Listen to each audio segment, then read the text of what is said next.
India کے معروف عالم شاہی امام پنجاب کے بیانات کے لیے مولانا عثمان تھیرپی کو سبسکرائب کریں۔ بیٹھ جائیں۔ بسم اللہ الرحمن الرحیم۔ شروع اللہ کے نام سے جو بڑا مہربان اور نہایت ہی رحم کرنے والا ہے۔ تمام احباب درود پاک پڑھ لیجئے۔ اللہم صلی علی محمد وعلی آل محمد کما صلیت علی ابراہیم وعلی آل ابراہیم انک حمید مجید۔ اللہم بارک علی محمد وعلی آل محمد کما بارکت علی ابراہیم وعلی آل ابراہیم انک حمید مجید۔ نماز اچھی ہے، روزہ اچھا ہے، حج اچھا ہے، زکوٰۃ اچھی ہے۔ نماز اچھی ہے، روزہ اچھا ہے، حج اچھا ہے، زکوٰۃ اچھی ہے، مگر میں باوجود اس کے مسلمان ہو نہیں سکتا۔ نماز اچھی ہے، روزہ اچھا ہے، حج اچھا ہے، زکوٰۃ اچھی ہے، مگر میں باوجود اس کے مسلمان ہو نہیں سکتا۔ نہ جب تک کٹ مروں میں خواجہ بطحا کی حرمت پر صلی اللہ نہ جب تک کٹ مروں میں خواجہ بطحا کی حرمت پر، خدا شاہد ہے کہ کامل میرا ایمان ہو نہیں سکتا۔ آج آپ تمام حضرات اکثر علماء حضرات تشریف رکھتے ہیں یا طلبہ، تو صرف آپ سے 2-3 گزارشات جو ہے وہ کر کے اپنی گفتگو ختم کروں گا۔ پہلی بات تو یہ کہ آپ ماشاءاللہ عالم ہیں، اور باقی لوگ جو عالم بن رہے ہیں تو بالکل اطمینان سے اس بات کو سمجھ لیں کہ جو عام مسلمان ہیں وہ دین کو فتوے کے ذریعے اپنی زندگی میں، اپنے گھر میں لاگو کرتے ہیں۔ جو عام مسلمان ہیں وہ دین کو فتوے کے ذریعے سمجھتے بھی ہیں، اپنے اوپر بھی لاگو کرتے ہیں، اپنے گھر والوں۔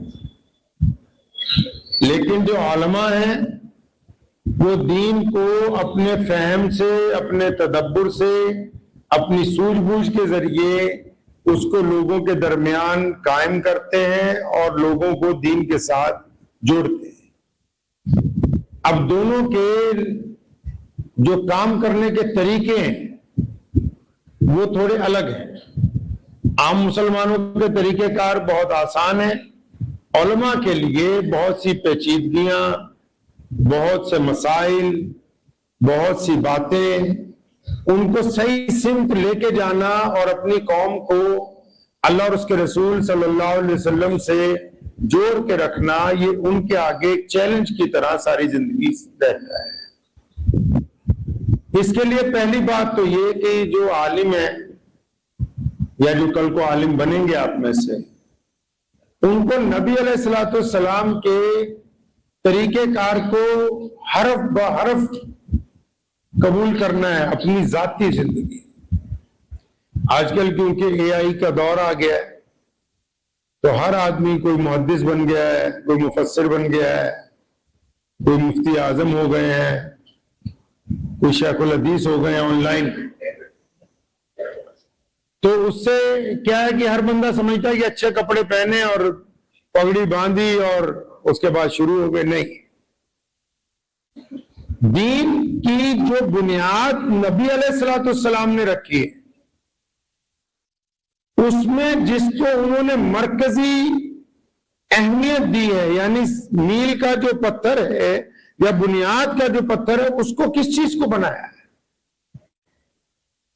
کیا نبی علیہ الصلوۃ والسلام نے، اللہ تعالیٰ نے سب سے پہلے جب دنیا بنانی تھی تو جب روحیں پیدا کی گئیں تو سب سے پہلے ہمارے پیارے نبی حضرت محمد رسول اللہ صلی اللہ علیہ وسلم کی روح کو بنایا گیا، اور پھر تمام روحوں سے ان کے خاتم النبیین ہونے کا حلف لیا گیا۔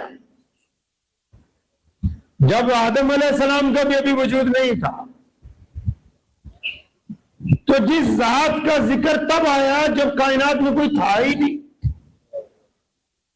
لیکن اس ذات نے جب مکہ المکرمہ میں ولادت کے بعد اپنی عمر کے 40 سال گزار دیے، جب یہ انکشاف کرنا تھا لوگوں پہ، جب یہ راز لوگوں کو بتانا تھا کہ میں وہ محمد ہوں جن کے لیے اللہ نے کائنات کی تکمیل فرمائی ہے، میں وہی ہوں جن کی اتباع اور رہنمائی کے لیے آدم علیہ السلام نے اپنی اولاد کو وصیت کی، میں وہی ہوں جن کے بارے میں لقمان علیہ السلام اپنے بیٹے کو کہتے ہیں کہ جب کسی بڑی مصیبت میں پھنس جاؤ اور اللہ کے حضور بات نہ بنتی ہو تو محمد علیہ السلام کا نام لے کے تم نے اپنے رب کے ساتھ اپنی بات منوا لی۔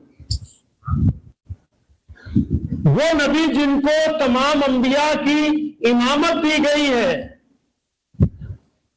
جن کو خاتم النبیین بنایا گیا، جن کو اتنا بڑا لقب دے دیا کہ آپ سے پہلے محمد صلی اللہ علیہ وسلم کو بتایا گیا کہ آپ سے پہلے کوئی نہیں تھا، نہ کوئی نبی تھا، نہ کوئی بشر تھا، نہ کوئی انسان تھا، آپ سب سے اولین ہیں انبیاء میں۔ اور جب آپ آ گئے تو فرمایا بھی اب آپ جیسا بھی کوئی اور روئے زمین پر نہیں ہے، اور جب آپ پردہ فرما گئے تب بھی یہ اعلان کر دیا گیا کہ آپ کے جانے کے بعد بھی اب آپ جیسا کوئی اور آنے والا نہیں ہے، اور جب قیامت برپا ہو جائے گی تب بھی یہ اعلان ہوگا کہ سب سے اعلیٰ اور عرفہ اگر کسی کی ذات ہے تو اللہ کے بعد محمد الرسول اللہ کی ہے، حتیٰ کہ جنت میں جانے کے بعد بھی اگر بشر میں سے تمام کائنات میں اگر سب سے زیادہ محترم کوئی ذات ہے تو وہ محمد الرسول اللہ صلی اللہ علیہ وسلم کی ذات۔ اب اندازہ لگائیں جس ذات کی فضیلت اتنی ہو کہ اللہ تعالیٰ جو خدا ہے، جو پالنہار ہے، جو رب ہے ہمارا، جس کو ہم ایشور کہتے ہیں، اکال پرخ کہتے ہیں، جو کائنات کو پالنے والا ہے، وہ رب خود کہتا ہے اپنے بندوں سے، اپنے فرشتوں سے کہ میں اللہ ہو کر محمد الرسول اللہ پر سلام بھیجتا ہوں۔ کون سلام بھیج رہا ہے جی؟ اللہ سلام بھیج رہے ہیں۔ کس کو؟ محمد رسول اللہ صلی اللہ علیہ وسلم کو۔ فرمایا میں بھی اپنے محبوب پر سلام بھیجتا ہوں، تم بھی اپنے محبوب پر سلام بھیجا کرو۔ کچھ لوگوں کا پھر سوال تھا اللہ سے کہ اللہ آپ کو مان لیتے ہیں، آپ سے محبت کرتے ہیں، آپ کی اطاعت کرتے ہیں، آپ کی فرما برداری کرتے ہیں، آپ کے آگے سجدہ کرتے ہیں، آپ کا کہنا مانتے ہیں، آپ ہمارے رب ہیں، آپ کے علاوہ ہم کسی کو مانیں گے ہی نہیں۔ اللہ نے فرمایا ساری باتیں ٹھیک ہے، قل ان کنتم تحبون اللہ، فرمایا تمہاری باتیں تو ساری ٹھیک ہے، لیکن جو مجھے ماننا چاہتے ہیں وہ پہلے محمد رسول اللہ صلی اللہ علیہ وسلم سے وفاداری کا عہد کر لیں۔ جو محمد علیہ السلام کا وفادار ہوگا وہی اللہ کے حضور وفادار ہو سکتا ہے۔ تو یہ جو میں تحمید باندھ رہا ہوں آپ سے، یہ صرف شان رسول صلی اللہ علیہ وسلم نہیں ہے، وہ تو اتنی بلند ہے کہ کوئی انسان اس کو بیان نہیں کر سکتا۔ آپ کو بتانے کا مقصد یہ ہے کہ وہ ذات جس کی اتنی فضیلتیں ہیں، اس ذات نے جب انکشاف کیا مکے کے لوگوں کے سامنے، جب اہل مکہ کو یہ کہا کہ میں اللہ کا رسول ہوں، تو آپ کو پتا ہے کہ کیا چیز بنیاد بنائی؟ کیا بنیاد بنائی؟ آپ کہہ سکتے تھے نا کہ میں ابراہیم علیہ السلام کی اولاد میں سے ہوں، یہ خانہ کعبہ میرے ابا نے بنایا ہے، وہ نبی علیہ السلام کے دادا نبی ہیں۔ ابراہیم علیہ السلام کون ہے جی؟ نبی علیہ السلام کے دادا۔ پڑھی اللہم صلی علی محمد کما صلیت علی ابراہیم وعلی آل ابراہیم۔ ہر ایک نماز میں ان کے بڑے دادا ابو کا نام لیتا ہے۔ وہ کہہ سکتے تھے نا کہ میں ابراہیم علیہ السلام کی اولاد میں سے ہوں، یہ خانہ کعبہ ہمارے باپ نے بنایا ہے۔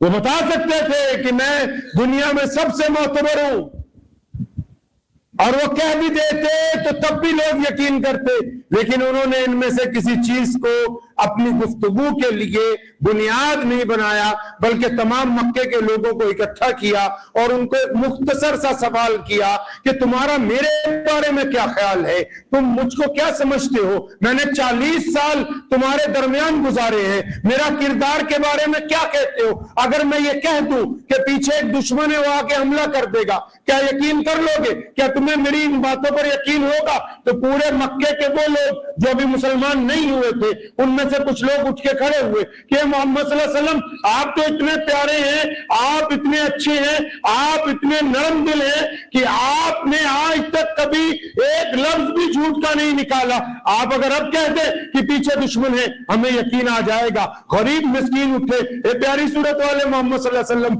آپ جیسا پیارا کوئی دیکھا نہیں، جو غریبوں کو کھانا کھلاتا ہو، جو مسکینوں کی ہمدردی کرتا ہو، جو غلاموں پر رحم کرتا ہو، آپ تو سچے، آپ بات تو کیجئے۔ عورتیں اٹھ کے کھڑی ہوئی، اے محمد صلی اللہ علیہ وسلم آپ جیسا کوئی نہیں مکے میں جس نے بیٹیوں کو عزت دی ہو، آپ ہی ہیں جو یہ کہتے ہیں کہ بیٹی گھر کی عزت ہے، آپ جو کہیں گے وہ سچ ہوگا، کیونکہ آج تک آپ نے کسی کی طرف آنکھ اٹھا کے نہیں دیکھا، شرم و حیا کا مجسم آپ کی ذات گرامی ہے۔ بڑے بڑے کاروباری اٹھ کے کھڑے ہوئے، انہوں نے کہا کہ ہم نے گزشتہ 40 سال میں کتنی مرتبہ کاروبار آپ کے ساتھ کیا ہے، کتنی مرتبہ آپ کے ساتھ اٹھے بیٹھے، لیکن رب کعبہ کی قسم آپ نے کبھی ایک رتی آگے پیچھے نہیں ہونے دی، حق والوں کو ان کا حق پہنچائے۔ جب سب لوگ گواہیاں دینے لگے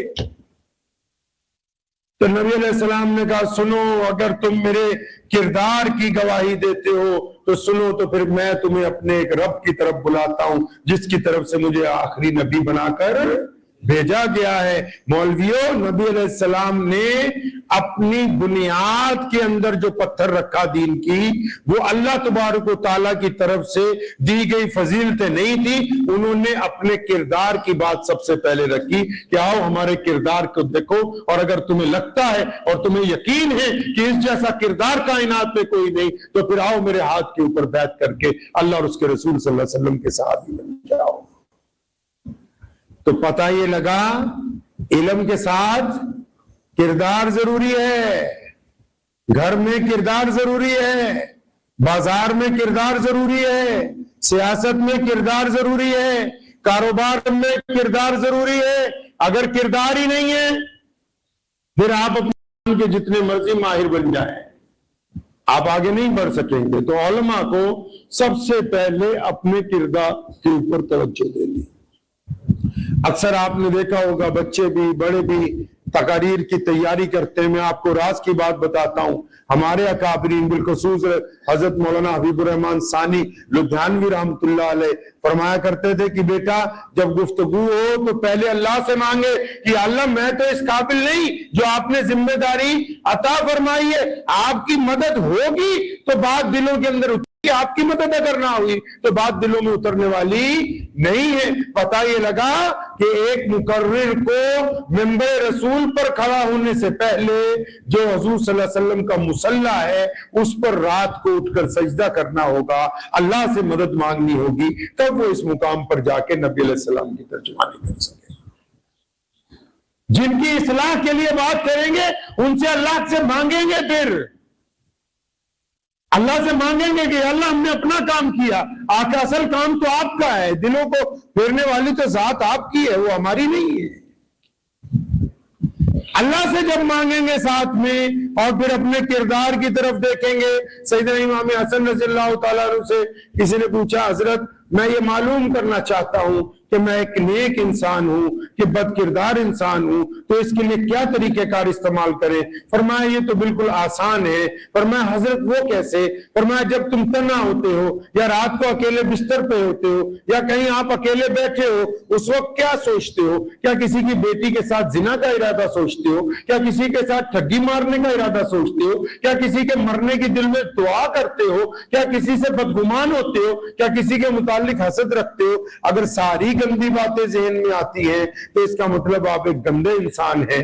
اور اگر تنہائی میں آپ کا دل اللہ کی طرف رجوع کرتا ہے, آپ درود شریف پڑھنے کی کوشش کرتے ہیں, آپ اپنی بہن کو جا کے کچھ ہدیہ دینے کا ارادہ رکھتے ہیں, آپ اپنے غریب پڑوسی کے منہ میں لقمہ ڈالنے کے ارادے سے سوچتے ہیں کہ مجھے اللہ کچھ دے تو میں اس کو بھی دوں گا, آپ لوگوں کو جوڑنے کے بارے میں سوچتے ہیں, آپ دوسروں کے گناہوں کو چھپانے کی ہمت رکھتے ہیں, اگر آپ کے ذہن میں اچھی باتیں آ رہی ہیں تو آپ اچھے انسان ہیں, اور اگر گندی باتیں آ رہی ہیں تو کپڑے پہن کے کوئی بندہ اچھا نہیں ہو سکتا, کیونکہ اللہ بندے کے دل کو دیکھتے ہیں, لباس کو نہیں دیکھتے. تو علماء کو ضروری ہے کہ ان کا کردار, نبی علیہ السلام نے پہلی گفتگو اس پہاڑ پہ یہی کی ہے, کبھی دوبارہ اس واقعے کو پڑھ لیجئے گا. فرمایا میں کھڑا ہوں, تمہیں یقین ہے کہ میں جو کہوں گا سچ ہے, کہ اس پہاڑ کے پیچھے ایک لشکر ہے وہ آ جائے. تمام مشرکین مکہ نے جو اس وقت تک مسلمان نہیں ہوئے تھے, نبی علیہ السلام کی اس بات کی تائید فرمائی کہ یا رسول اللہ آپ جو کہہ دیں گے ہم اس کو تسلیم کر دیں گے. تو آپ کو کچھ تسلیم کروانا ہے تو پہلے اپنا کردار صحیح کرنا ہوگا کہ نہیں کرنا ہوگا. آج کل تو زیادہ لوگوں کی فکر اسی میں ہے کہ دوسرے کی بے عزتی کیسے کرے, اسی چکر میں لگے ہوئے ہیں کہ دوسرے کی بے عزتی کیسے کرے. تو پھر وہ ذہن میں اس کے یہی چلتا رہتا ہے 24 گھنٹے کہ اچھا اس کی مونچھیں دیکھتا ہوں, اس کی داڑھی چیک کرتا ہوں, اس کا پاجامہ ٹکنوں سے اونچا ہے یا نیچا ہے. وہ فروعی مسائل میں ایک مکھی کی طرح اپنی قوم کے اوپر تنقید کرتا رہتا ہے اور قوم کی اجتماعیت کو پارا پارا کر دیتا ہے, جس کی بنا پر اللہ کی مدد آپ کی طرف آنے والی ہے. عام لوگ ہیں, میں نے شروع میں کہا, عام لوگ فتوے کے ذریعے دین کو سمجھتے ہیں. مولوی اپنے تقوی, اپنے فہم, اپنے تدبر کے ذریعے دین کو قائم کرتے ہیں. ایک بہت بڑے بزرگ ہیں, ان کا نام ہے حضرت اقدس مولانا شاہ عبد القادر صاحب رائے پوری علیہ رحمہ. دیوبند سے آگے, سہارنپور سے آگے بیہٹ ایک جگہ ہے, تو بیہٹ اڈے سے رائے پور کا فاصلہ 10-1 میل کا ہوگا. تو وہاں حضرت مولانا شاہ عبد القادر رائے پوری رحمۃ اللہ علیہ کی خانقاہ ہے. آپ نے سنا ہوگا کہ اکثر بزرگ ہوتے ہیں ہر علاقے میں بڑے بڑے, جیسے یہ پورا آپ کا کیا کہتے ہیں مراٹھواڑہ ہے, گجرات ہے, مدھیہ پردیش ہے, یہاں 2-3 بڑے بزرگ مولانا احمد خان پوری جیسے اور حضرت مولانا بستانوی صاحب رحمۃ اللہ علیہ جیسے آپ حضرات کو میسر آئے. تو جیسے ایک بزرگ ہوتا ہے تو لاکھوں لوگ اس کے پاس جاتے ہیں بھائی. اچھا اگر وہی بزرگ اٹھ کے کسی اور کے پاس جائے, ایک تو ہوتا ہے نا کوئی بڑا مولوی ہو, بڑا پیر ہو, ہزاروں لوگ جاتے ہیں. اب وہ پیر خود ہی اٹھ کے اگر کسی کی چوکھٹ پہ جائے تو اس کا مطلب وہ پیر اس سے بھی بڑا ہوا کہ نہیں بھائی؟ بڑا ہوگا کہ نہیں؟ تو یہ مولانا شاہ عبد القادر رائے پوری رحمۃ اللہ علیہ, تو کون جاتا ہے ان کو ملنے؟ شیخ زکریا کاندلوی رحمۃ اللہ علیہ. کون؟ جنہوں نے فضائل اعمال لکھی. مولوی یوسف صاحب رحمۃ اللہ علیہ تبلیغی جماعت بنائی. مولانا قاری محمد طیب صاحب حکیم الامت محتمم دارالعلوم دیوبند کہاں جاتے ہیں؟ رائے پور. حضرت مولانا ابوالکلام آزاد صاحب کہاں جاتے ہیں؟ رائے پور. مولانا علی حسن ندوی بہت بڑے مفکر اپنے دور کے, کہاں جاتے ہیں ہر مہینے؟ رائے پور. رئیس الاحرار مولانا حبیب الرحمان لدھیانوی جنگ آزادی کا سب سے بڑا مجاہد بار بار کہاں جاتا ہے؟ رائے پور. امیر شریعت سید عطا اللہ شاہ بخاری اس جیسا کوئی پیدا نہیں ہوا مقرر, کہاں جاتا ہے؟ رائے پور. حضرت مولانا علامہ انور شاہ کشمیری رحمۃ اللہ علیہ وہ ان کے ہم اثر ہیں, لیکن وہ کہاں جاتے ملنے؟ رائے پور. اور حضرت مولانا مفتی کفایت اللہ دہلوی بھارت کے پہلے مفتی اعظم کہاں جاتے ملاقات کے لیے؟ رائے پور. مولانا حفظ الرحمان صاحباروی رحمۃ اللہ علیہ پہلا مولوی ممبر پارلیمنٹ جو جیت کے پارلیمنٹ کے اندر گیا, وہ کہاں جاتا ہے مشورہ کرنے کے لیے؟ رائے پور جاتا ہے. آپ کو بتانے کا مقصد یہ ہے کہ یہ بڑے بڑے جتنے مولوی ہیں, مولانا شبیر احمد صاحب عثمانی رحمۃ اللہ علیہ, یہ بڑے بڑے جو لوگ ہیں وہ اپنے مرکز کو کہاں رکھتے ہیں؟ روحانیت کے مرکز کو حضرت مولانا شاہ عبد القادر صاحب رائے پوری رحمۃ اللہ علیہ سے۔ اب اندازہ لگاؤ جن مولویوں کے پیچھے لاکھوں لوگ لگے ہوئے ہیں، وہ مولوی ایک اور مولوی کے پیچھے لگے ہوئے، اب وہ کیسا مولوی ہوگا بھائی؟ اندازہ لگاؤ۔ جن کے پیچھے، جن کا میں نے نام لیا ہے، یہ لوگ کہیں چلے جاتے تھے، لاکھوں لوگ پیچھے ہوتے تھے، آج سے 100 سال پہلے، 50 سال پہلے، 75 سال پہلے۔ تو یہ سب اپنی فیل فالوئنگ کو چھوڑ کے ہر مہینے، ہر ہفتے جب بھی وقت ملتا تھا تو اپنی اصلاح کے لیے، اپنی روحانیت کے لیے حضرت مولانا شاہ عبد القادر صاحب رائے پوری رحمۃ اللہ علیہ کے پاس جاتے تھے۔ اب حضرت رائے پوری جو تھے وہ بالکل گاؤں میں رہتے ہیں، ان کی خانقاہ بالکل گاؤں کے اندر ہے، تو سب مولوی اکثر جو بڑے مولویوں کے علاوہ عام طلبہ بھی سارا ہفتہ جاتے تھے۔ تو حضرت کے گاؤں کا ایک بندہ نماز چھوڑتا تھا بار بار، تو حضرت نے اسے ایک دن اپنے پاس بلایا، فرمایا کہ بھائی آپ نماز کیوں نہیں پڑھتے ہو؟ تو مجھے بڑی فکر ہے کہ تم نماز پڑھا کرو۔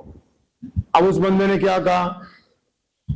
وہ سہارنپوری زبان میں اس نے کہا کہ اجی میں نماز تو پڑھنا چاہوں لیکن میں وضو نہیں کر سکتا، مطلب نماز تو پڑھوں گا، وضو کرنے کی میری طبیعت نہیں چاہتی۔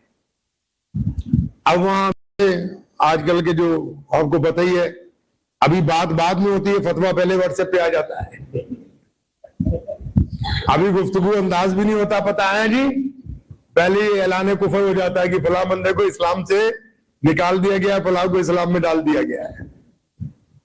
تو وہاں نئے نئے کچھ مولوی بیٹھے ہوئے تھے۔